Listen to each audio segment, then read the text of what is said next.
Petite correction donc de la division, notamment pour Roman. Donc je réexplique. J'ai 18 567 divisé par 9. Donc je vais bien sûr, comme tu l'as fait sur ton cahier, mettre un chiffre par carreau. Ensuite je fais ma potence avec une règle, ce que moi je ne fais pas. Et je divise donc par 9. Ça veut dire que je vais partager le nombre 18 567 en 9. C'est comme si j'avais 18 567 euros que je voulais partager entre 9 personnes.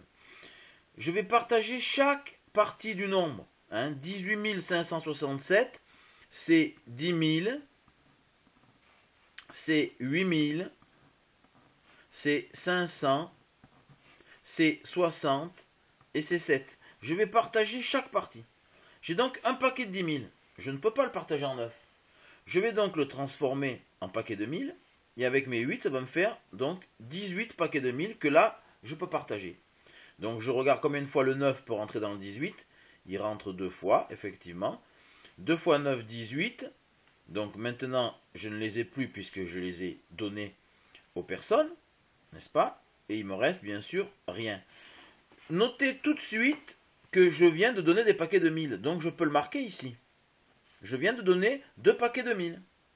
Maintenant, je vais m'occuper des paquets de 100. Donc je les fais descendre. Et j'ai 5 paquets de 100. Et c'est là que Roman s'est trompé. Ces 5 paquets de 100, je ne peux pas les partager. Puisque je n'en ai pas assez. Donc, mes personnes vont avoir 0 paquet de 100. Je les transforme malgré tout. Je ne vais pas les abandonner. Je les transforme en dizaines. Puisqu'ici je suis dans les dizaines. Ça on peut le marquer aussi si on veut. C'est pas interdit. Voilà. Donc on peut marquer ici unité, dizaine, centaine, unité de 1000, dizaine de 1000, etc. Donc ces centaines, j'ai pas pu les partager, ils n'auront pas de paquet de 100. Ils ont eu 2 paquets de 1000, ils n'auront pas de paquet de 100.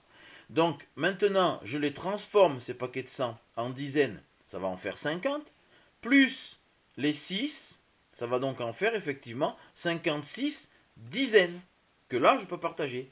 Je cherche combien de fois je peux rentrer le 9 dans le 56. 9 fois 6, 54. Donc je vais bien sûr les enlever, ces 54 dizaines, puisque je les ai distribués. Donc il me reste 2 paquets de 10 que je ne peux pas partager. Je les transforme en unités. 2 paquets de 10, ça fait 20 unités.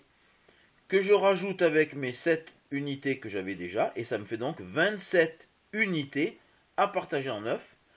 Bien sûr, ça va être 3.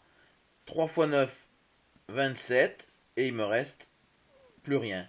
Et donc, attention, c'est le nombre 2063 et non pas 263. Et vous êtes d'accord avec moi qu'il vaut mieux avoir 2063 euros plutôt que 263 euros. Donc, faites bien attention de ne pas oublier les zéros. Voilà, j'espère que j'étais clair. À bientôt.